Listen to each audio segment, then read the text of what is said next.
Assalamualaikum warahmatullahi wabarakatuh. Selamat pagi kepada Bapak Ibu dosen dari KMMI, program dari Kampus Merdeka, Merdeka Belajar. Pada pagi hari ini kita akan menjelaskan tentang video model bisnis kanvas dari hasil diskusi kelompok kami, di mana kami akhirnya menemukan sebuah ide terkait dengan model bisnis kanvas dengan judul Abon Pepaya atau yang kita bisa singkat dengan Bonaya. Nah, sebelum kita masuk ke pemaparan yang berikutnya, mari kita kenalan dulu yuk sama Bonaya. Next. Nah, sebelum kita kenalan sama Bonaya, kita kenalan dulu nih sama anggota kelompok 7. Yang pertama ada Aurelia Trineza Regina dari program studi teknologi hasil pertanian dengan NIM 1018. Lalu yang kedua ada Romi Syamsyayas dengan NIM 1071. Lalu yang ketiga ada Apta Trimataliu NIM 1079, ada Abdurrahman Inato Hanif NIM 1082, dan yang terakhir ada Muhammad Rizkan Satori dengan NIM 1086. Semua anggota kelompok 7 berasal dari program studi teknologi hasil pertanian Fakultas Teknologi Pertanian Universitas Jember.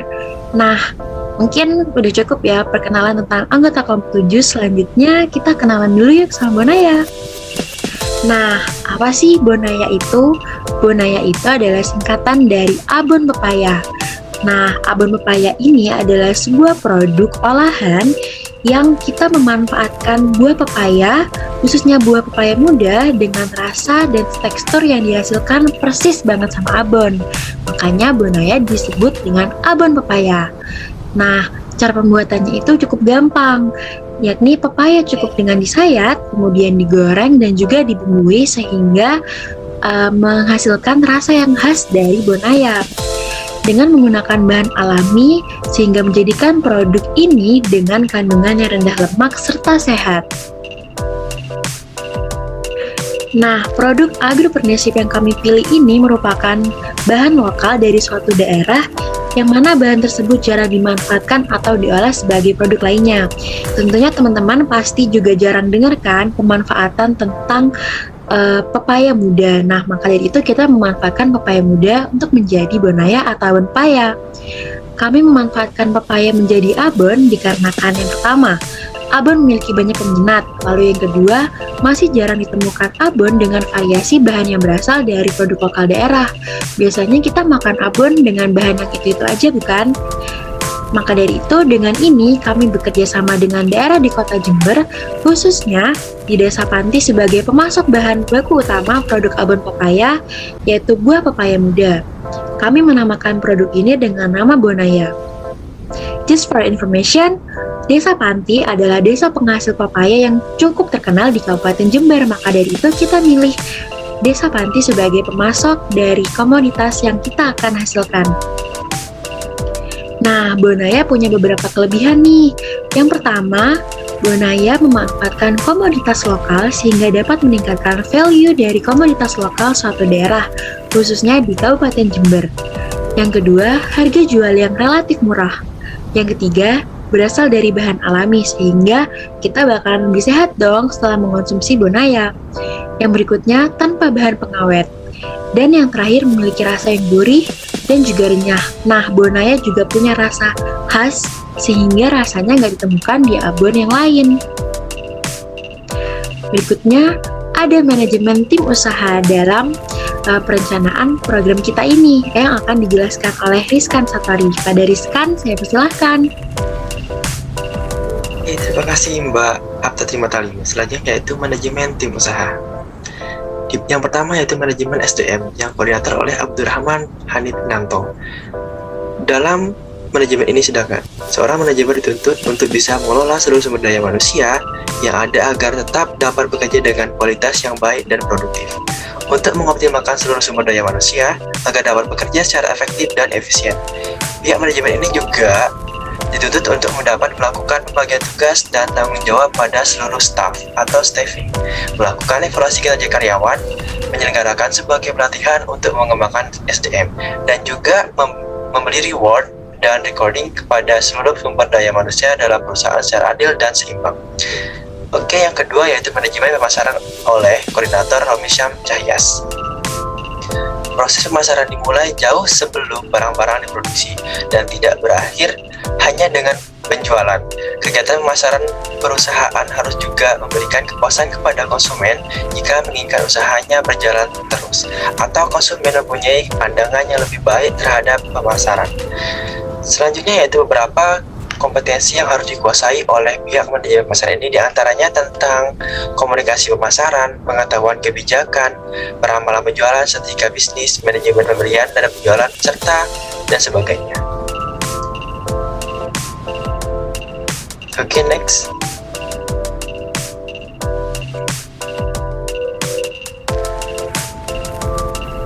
Selanjutnya yaitu manajemen produksi dengan koordinator Aurelia Teresa Regina.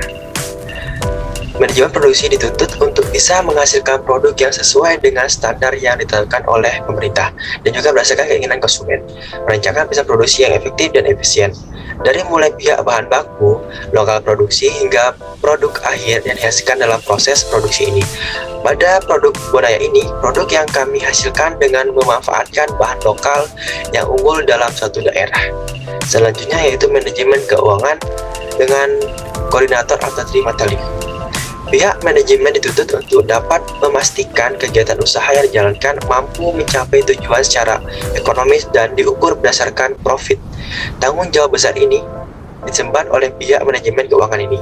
Oleh karena itu, itulah siapapun yang masuk dalam bagian manajemen ini, ia harus memiliki berbagai kecakapan seperti keahlian tentang pasar modal dan investasi. Oke, selanjutnya yaitu manajemen informasi, strategis dan operasi dengan koordinator yaitu Muhammad Rizky Satori.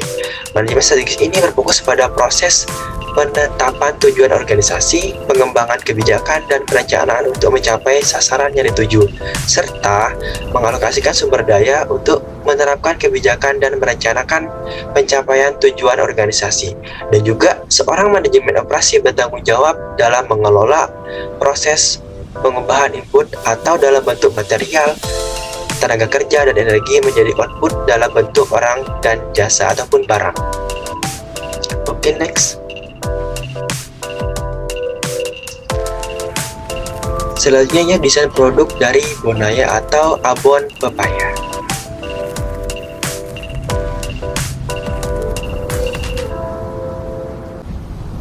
Untuk desain pertama ini yaitu desain dari tampilan depan, di mana di tengahnya ada foto dari hasil pengolahan abon pepaya menjadi pepaya abon dengan cikatan Bonaya.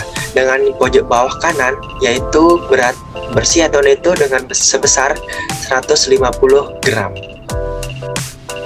Dan juga di tengahnya terdapat informasi mengenai sehat, higienis dan aman serta bernutrisi. Oke, next. Selanjutnya yaitu desain dari kemasan yang disebarkan ke sosial media, di mana pengembang lokal komunitas lokal menjelaskan pengembangan dan pemasaran abon pepaya dalam rangka pemberdayaan, meningkatkan perekonomian masyarakat pada desa Panti.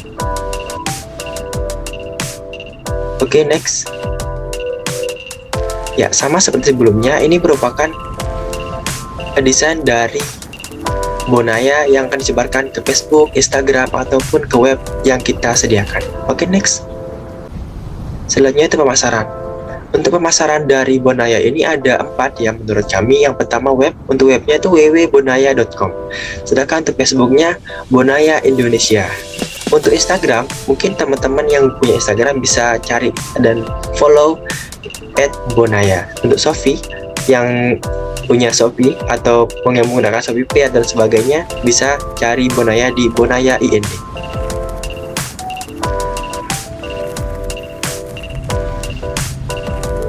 Oke, next. Baik. Untuk selanjutnya akan dijelaskan oleh teman saya. Terima kasih, Saudara Rizkan. Selanjutnya saya akan menjelaskan mengenai konsep keamanan pangan pada produk yang kami olah, yaitu dari produk abon pepaya. Seperti yang kita ketahui, pada produk abon pepaya yang kami hasilkan, terdapat sistem jaminan mutu pangan yang mana telah tercantum pada regulasi pangan yang telah ditentukan dalam regulasi pangan ataupun aturan pangan. Adapun pangan yang siap dikonsumsi dan dipasarkan haruslah memenuhi kriteria atau regulasi pangan yang berlaku. Produk yang kami produksi telah lulus uji ketahanan pangan yang mana produk tersebut bebas dari bahan pengawet yang berbahaya, terbebas dari alkohol, dan terbebas dari kuman dan bakteri. Selain itu, pada proses pembuatan produk, bahan, dan alat yang kami gunakan telah steril dan higienis sehingga produk yang dihasilkan dapat terhindar dari kontaminasi kuman dan bakteri yang berbahaya untuk kesehatan. Nah, produk olahan abon pepaya ini tanpa menggunakan bahan pengawet sehingga aman dikonsumsi dan tidak menimbulkan bahaya pada kesehatan manusia. Nah, untuk itu produk abon pepaya yang kami pilih ini bisa mencakup seluruh usia ya, dari anak-anak hingga dewasa, karena selain teksturnya yang renyah, itu renyah dan gurih dan tidak keras. Jadi untuk anak-anak juga aman dikonsumsi. Next. Nah, berikut merupakan konsep permodalan dari produk olahan abon pepaya. Adapun biaya dari bahan baku yang kami ambil itu dari buah pepaya sebesar Rp11.000, dan berikut merupakan biaya peralatannya Rp52,227, dan untuk biaya packaging Rp850, PDAM dan listrik sehingga totalnya Rp11.850. Sehingga didapatkan total profit yaitu pada biaya produksi sebesar Rp18.850, untuk harga jualnya yaitu sebesar Rp12.000 per 150 gramnya. Jadi 150 gram itu dalam satu pouch. Karena dalam kemasan tersebut ekonomis sehingga tidak terlalu banyak dan tidak terlalu sedikit dan aman untuk dikonsumsi bagi yang merasa lapar atau perutnya kosong dan jadi tidak terlalu kenyang. Dan kemudian untuk profit atau kemasan 150 dan profit per tahunnya yaitu 345.600. Baik, selanjutnya. Nah, di sini saya akan menjelaskan mengenai bisnis model kanvas abon pepaya. Yang pertama itu customer segment atau segmen pelanggan. Nah, segmen pelanggan yang kami cakup atau yang kami tuju yaitu dari keluarga. Maksud dari keluarga ini yaitu seperti oleh-oleh untuk keluarga. Jadi dari produk abon pepaya kami bisa untuk oleh-oleh untuk keluarga.